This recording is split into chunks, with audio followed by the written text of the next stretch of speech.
Super Bowl week, baby. We've got a big week planned. You're going to hear from Kirill Smolyansky here talking Bengals. Tried to get Aaron Platts as well. Hopefully we can maybe get him towards the end of the week for the Rams perspective. I believe he is at the kind of Rams Fest, the Rams rally going on right now. Super Bowl week. It's awesome. We're kind of hoping this is the last one that's tied to the pandemic, of course.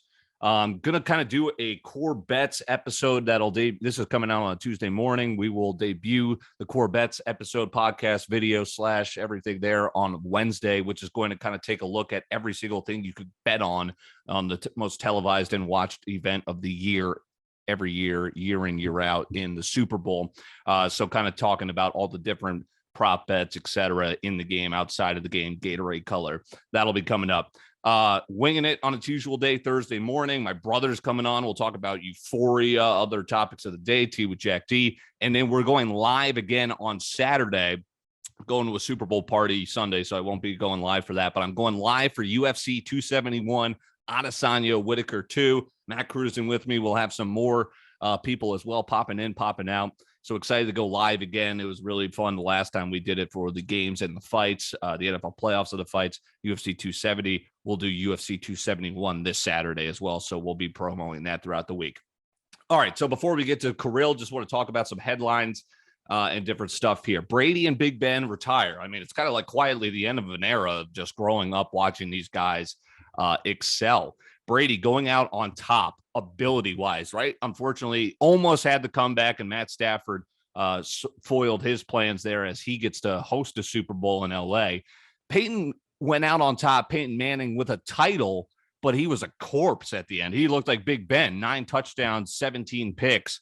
Von Miller, he rides a incredible defense to the mountaintop there, goes out on top, but obviously is kind of ability as a top quarterback was done. Brady, I've been arguing, could win MVP this year, and I think it'd be fitting to give it to him, for what he did in his last season, which was unbelievable. Big Ben gets those 2 Super Bowl titles, Hall of Famer. That's what's going to get him in there. Steelers love him. I don't know if Big Ben survives in the age of social media, right before that kind of took, I guess, the turn of the decade, right, 2010s. He figured it out as he grew older, but he could have easily upended his career with his off-field behavior if there was just more, virality, like, Deshaun Watson, things start surfacing, bubbling up, and now everyone hears about it. Boom, it's his career torched.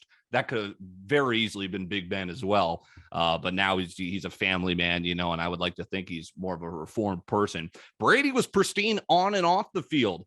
Let's just hope it was the TB12 method for why he was so good for so long, unprecedented, and nothing more nefarious. So Brady and Big Ben retire. There was the whole scandal of Schefter reporting it, Brady saying, nah, I haven't decided. Then literally the next day he retires. I get it. Schefter's, that's how he gets all those followers. That's how he gets paid.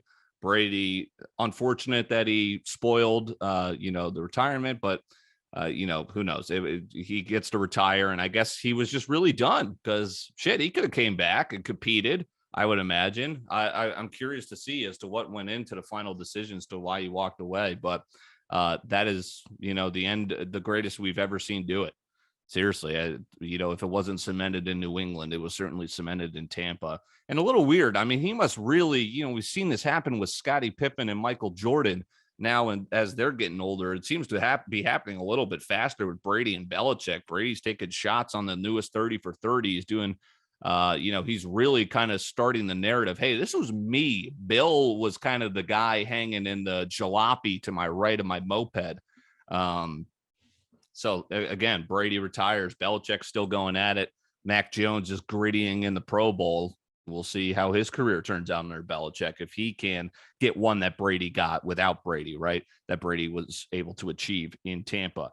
Speaking of steroids, though, what happened there? A little seamless transition for Brady to steroids. Speaking of which, Major League Baseball is no longer testing for steroids. This just slipped in on a Monday news day, Super Bowl week, of course, classic, during a work stoppage for baseball. All of a sudden, we're no longer testing for steroids? Huh? Players could just be pumping right now, in the next, like, what's stopping them? Next couple of months in the offseason while the work stoppage continues, stop taking them once things start looking like you're about to return to play. And what does this mean going forward? Are they going to start testing again? We just kept two legends out of the Hall of Fame because of steroids. Now we're not even testing for them. It could just be a clerical error. What are we doing? It could just be a clerical error because we're in this work stoppage, and maybe they'll work it out to where they're testing in the future. But we still have guys like D. Gordon testing positive. What's stopping people from just pumping the game with steroids again? And HGH. That was kind of startling to me when that came across the ticker on ESPN, because I truly think Major League Baseball will delay its season. Maybe they open up right before Mother's Day. Maybe it's Memorial Day. Maybe it's all the way to the 4th of July. You've been seeing, and if you listen to David Sampson, who's a former Major League Baseball executive with the Marlins, and now he's on CBS Sports Network and hosts his own podcast. He's one of the best sports business kind of voices you can hear in the game today, I believe. And he's been telling you, baseball realized that they were able to do a shortened season. They did it in the pandemic. They did it with no fans, and people, kind of fringe baseball fans, were back for a little bit because they were center stage, because they were, it was a cool, different format. More players made more teams made the playoffs. It was a very, it wasn't used to the similar construct, the familiarity of baseball. It got some new people to check in. But what they showed was, okay, it was possible to do a 60-game season. So now why not do a 60-game season and then pack it full with all your fans? Because baseball does have that. I'm a baseball fan. A lot of people are baseball fans. Not many, though, when it compares to the greater scheme of things with all the major sports out there. And now UFC's resurgence. I mean, God, I consider myself more of a UFC fan now, almost than baseball. I don't know. I don't know if I'll go that far, but it's getting there. I love all sports. I mean, tennis, come on. But now, I mean, what are we going to do? What are we just going to wait until baseball's got that window that it gets that everyone gets that national attention? And it's when the NBA playoffs are over, and then you get 4th of July, and you get July, because I've been talking about this, and then August you get college football. So again, watch out. But no longer with steroids, huh? We don't have Roger Clemens and Barry Bonds in the Hall of Fame, guys who are linked to steroids, and now we're just going to say, nah, we're not testing them anymore. Again, could just be a clerical error while it's a work stoppage. But now if people were doing steroids, skirting the rules regardless, now they've got a big sigh of relief today, right? Because of this kind of breaking news that, people just dumped on us on a Monday of Super Bowls week. LaMelo Ball is an all-star. That's been the stick all along, is LaMelo is the better player than Anthony Edwards. Anthony Edwards much improved. Again, I can't just be a stickler about this. I'm not cherry picking, but that's been the whole kind of genesis of my argument, is LaMelo's a better player. Wolves should have drafted LaMelo if they wanted to have a guy that I think is going to be a future MVP. Ant wants to be a future MVP, and he is trending towards being a better and a more improved player. He could have been an all-star this year. He's like a fringe, he was a handful of the next guys up, right? LaMelo was obviously selected as an injury replacement, but I think he was the right choice. And I think DeJounte Murray as well from the Spurs was a good choice as well for the West to take over for the injury. I believe it's Draymond Green and KD out. Look, the Wolves are good this year. They're above 500. It's a down year for the West. And again, it's like, the East has been way more fun and way more competitive because you've got 12 teams that are competing night in, night out, separated from top to bottom by just 9.5 games. It's crazy. The Nets are all of a sudden sliding now with KD injured. But on the West, it's like the Suns and the Warriors at the top. If you want to put the Grizzlies up there, okay. I don't know if I'm there yet. And then everyone else is just kind of meh. I mean, you've got obviously Jokic, but what has he done in the playoffs? Same with Luka. What has he done in the playoffs? And then you got the Jazz losing Joe Ingles. What have they ever done in the playoffs? And there seem to be a worse team this year. Dame, CJ McCollum, and the Blazers really weak. Lakers obviously have been a disaster. No Kawhi with the Clippers. So congrats to the Wolves for taking advantage of that. And who knows, maybe they'll make the playoffs. Again, that's my whole thing, is the Wolves run by Glenn Taylor is just a grift. It's just been a grift for the last 2 decades, getting you to pay all this money, saying we're going to have a good team, and then not making the playoffs. And when you literally have 8 teams that make the playoffs every year, now it's 10. So now it's even easier for the Wolves. Ant likes to think that they're a problem for teams in the playoffs. No, I don't think so. Prove me wrong, I guess. They certainly have proved me wrong with what they're doing this year. They are improved. Ant has improved.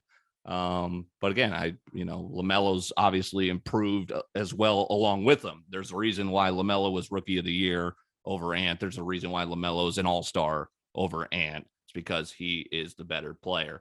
But right now they got similar teams. Hornets a little better. LaMelo's won all the head-to-head meetings between the two. And I think they've got one coming up this month in Minnesota that I was trying to go to, but I worked that day. That'll be interesting. So LaMelo Ball and All-Star, Wolves improved, Ant improved. Interested to see what the back half of the season will do for the T-Wolves and just the NBA in general, right? We're winding down Super Bowl week, and then the NBA kind of takes center stage as we move into life without football. Last few headlines from the NFL before we talk to Kirill Smolyansky. Kyler Murray unfollows the Arizona Cardinals. Well, what are we doing here? Why? What do we? Okay, if you want to rework your contract, say that. What does unfollowing the team's Twitter account on Instagram do? It's so weird. But I guess that's the age we live in nowadays. Saquon Barkley reportedly on the trade block.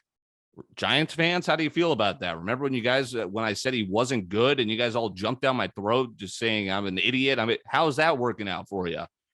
Giants, my goodness, Barkley. Again, it's the position. I'm sorry. Since the injury, Barkley's not the same player. He's not good. He showed you he's not good this year. He's going to get traded for probably some picks, some low-level picks, because he's not good. And then he'll go be somewhere and be not good, and he'll be out of the league. And I'm starting to get there with McCaffrey if these injuries keep coming up. I'm not there yet, but geez, this position, the life cycle's like a year. Where's DeMarco Murray? Wasn't that just where's Todd Gurley? It's crazy what happens to that position. You go from, pariah, top of everyone's fantasy draft board, to not even rostered on it. Le'Veon Bell, where is he? Oh, that's right. He's jumping in every single team. Crazy. That was just a couple of years ago. He's one of the best backs in the world. Sean Payton leaves the Saints. Why aren't the Falcons favored next year? Tell me why the Falcons should be favored last year. No Brady. Panthers stink. Matt Rule stinks. They're a joke. Tampa without Brady, what are they going to do with Bruce Arians? And now no Sean Payton with who? Taysom Hill. Year 2, Arthur Smith, Matt Ryan. Where the hell is Calvin Ridley? Is he coming back? I don't know. Or are we going to trade him, get another pick?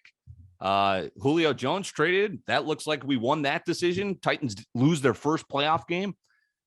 Even though they had a bye. All right, enough of my Falcons fandom, but hey, why can't I be this year's Bengals? Why can't the Falcons be this year's Bengals next year? Let's see what the Bengals can do and what a year it's been as we talk to the voice of Cincinnati. We head to Cincinnati with Kirill Smolyansky. I've caught a game with this guy. I watched that Bengals game in Cincinnati when they lost to the Niners. Crazy. I lost so many units that day. They could have faced the Niners. It's instead the Rams. Let's dive into a little more Bengals talk here with Kirill. All right, the big games this weekend, and I had to get a perspective from the fan. This is Kirill Smolyansky. You live in Cincy. I imagine you grew up there, right, if I'm not mistaken. Give me kind of the story and background of your Bengals fandom, because you haven't experienced a playoff win until this year, right, in your entire life. Yeah, it's been crazy. Even with the Reds too, the curse of Bo Jackson, because he got injured against the Bengals. Yeah, but yeah, I started being a Bengals fan the year Carson Palmer got hurt against the Steelers. I think that was 2006, something like that. And yeah, it's been interesting ever since. I remember they had 8 Johnsons on the team at one point, and it was awesome. But high school, the Bengals, they won a lot of regular season games. I think they had they were the top 10 winning percentage all throughout high school, the 2010s at the Dome. But you always knew they were 12-4, and you're just hoping for a playoff win. If you're a 12-4 team, you should be aiming higher than that. And it's just been very low expectations. Each time, even every Bengals game, it's low expectations, but it's just been great. Were your parents fans at all, or did you how did you, you just grew up a sports fan, you lived in the city? Like, what is this going to mean to the city? The playoff run already has been great, but if you bring a title back home. It's crazy. So my dad watches with me. My mom and grandma are getting into it now with this playoff run because like I went to the Raiders playoff game and everything. So they're into it now, but the city's crazy right now. It is ridiculous. Like right now, I live 50 minutes north of Cincinnati Dane, and even like the stores at Kroger, people are saying "Hoo-day" to each other, like 50 minutes outside the city. It's awesome. Everyone's super excited. Everyone's taking off work on Monday. Like even the schools are shut down on Monday after the Super Bowl. That's right. That's going to be awesome. And you said if they win it, the city's going to burn, which would be crazy. I'm going downtown. I'm driving downtown. We got like a little table at a bar there with me and my buddies, and I can't imagine what would happen if they win. I got goosebumps. I haven't been able to sleep really. Like I just think about it. I know. All the time. Oh God, it's one of the best times. Like me and Matt were watching the games, or I think one of the playoff rounds. We were just saying, man, we are so pumped for Kirill, just knowing what that could do for a fan base and how that feels as a fan. Like every day is a good day when you're on this run. You mentioned you had winning teams, but it was always just you had I think 5 straight years with a playoff loss. I'm just going to kind of rattle off some names, phrases for you, and you just give me the first couple thoughts that come to your mind. And we'll start with Marvin Lewis. Good rebuilding coach, but players like couldn't control a locker room, I guess. Like, interesting. I just remember every single time it was a big situation, every playoff game, there was just super personal foul. And everyone knows about the Pac-Man and Vontaze Burfict game against the Steelers. But even against like the Chargers, the Colts, the Texans, the players just choked. I think he got in his head more than anyone. He would just choke in the playoffs. But like, he's a guy that could coach the Jags and turn them around, I feel like. Right. You mentioned 2 things there. Vontaze Burfict. What comes to mind there when you hear his name? He would have been a Hall of Famer if he played in the 80s. Right, no kidding. I mean, he was on the Bengals for quite some time, and he was obviously in the headlines more often than not. It's crazy. People still love him here. I went to Costco the other weekend, and I saw 4 Vontaze Burfict jerseys on. It's 2022, and you still see his jersey everywhere. That's great. I think the AFC North is one of the, I'm a Falcons fan. The NFC South doesn't have this rivalries. What does it mean, and what was it like growing up facing Big Ben? What does the Pittsburgh Steelers mean to you as a Bengals fan? Fuck the Steelers. I hate. Yeah, I was hoping for that. I hate everything about it, and it pisses me off so much. You know how like the rebellious kids, like they'll be Steelers fan just because their dad's a Bengals fan. If you're from Cincinnati, how can you possibly be a Steelers fan? Like, right, exactly. They're so good too, and it just irritates me. Chad Johnson / Ocho Cinco. Most underrated receiver of all time. Best footwork of all time. I have his jersey still. Yeah. I remember I wore number 85 as a kid when I played football because of him. Like he's the reason I started watching football just because his personality was awesome. Yeah, I had a Chad Johnson jersey as well, not Ocho Cinco, but he was so damn fun. It was the creation of the No Fun League, right? We were always looking for him to do the touchdown celebrations, him and Steve Smith going back and forth. That was like, shit, that's growing up watching the NFL, I feel like. I remember one year T.O. was on the Bengals and him and Chad on the same team. That was every touchdown was awesome because it was a celebration. Okay, last 2 here. Carson Palmer and then Andy Dalton. You kind of got both of them throughout their careers. I have mixed emotions about Carson because I feel bad for him because he was really good, but also the way he left Cincy, that was just a shithead move. Like saying he's going to retire. He just retired and then get off the team. Andy Dalton, good guy. But literally AJ Green should be in the Hall of Fame for making Andy Dalton a Pro Bowl caliber quarterback. He's the great point. Definition of average, and he led the team to 12-4 in 5 straight playoff appearances. Yeah. So, yeah, I felt bad for our friends that are Bears fans when they signed him. Oh gosh, it's QB1 Andy Dalton things everywhere, cracking me up. But good guy. We knew exactly what he was, and he gave us exactly what he was with the Bears this year as well. All right, so talk to me about Joe Burrow. So it's crazy. You go from having no playoff wins whatsoever to 3 this year and a berth in the Super Bowl. He could join the likes of Brady, Big Ben, Kurt Warner, and Russ as second-year quarterbacks to win the Super Bowl. However, the downside is always he could join Marino and Kaepernick as the second-year quarterbacks to get there. Both of those guys never ended up winning one. And if there's anything I learned as a Falcons fan is you better take care of business when you're there because you might never get back. I think I was a senior that year. They were fucking in it. They're up 28-3. Yeah. So, you went from seeing kind of my pain and now I'm kind of seeing and hoping, rooting for your success here. So what with Joe Burrow, you got to love him, right? He's God. I love Joe Burrow so much. I smile watching him play. Like it's weird having Andy Dalton be the quarterback for so long. It's like average football. You see Joe Burrow, even if he's like not making like the highlight play, you're smiling. I've never felt that feeling from football before. Just like smiling watching the TV. That's a great awesome point. And he's a winner. He's great in press conferences. Like, Mahomes, if it wasn't for Jimmy G having a terrible Super Bowl and Shanahan choking, what Mahomes, why is he facing a league? Burrow, I think it's open for the taking here, certainly. And Burrow's putting together a hell of a resume this year. Yeah. I mean, he's done everything you can. Like the Bengals were literally the worst team in the league 2 years ago, the worst. And now they're in the Super Bowl. It's crazy. The team, it's not like they have like the best facility. Like Pat McAfee always says, no indoor practice facility, only team in the NFL. But he just makes it work. He makes the guys believe. Right. And your owner kind of notoriously he's been okay with what they've had. He hasn't really kind of dipped into spending money. And I've heard the narrative, is this the thing that kind of invigorates in the city behind him to spend for the future of the franchise? We're all hoping so. I mean, he's he genuinely loves football. Like he's like players say he's always at practice. He's just a little cheap in the pockets, but hopefully that changes when he sees how good this team is and how they have the fifth most salary cap room this upcoming offseason. Right, which is certainly interesting. Aaron Rodgers hasn't been back in 10 years. Cam Newton's probably not going to get another chance. Jared Goff, Jimmy G, are they going to get other chances?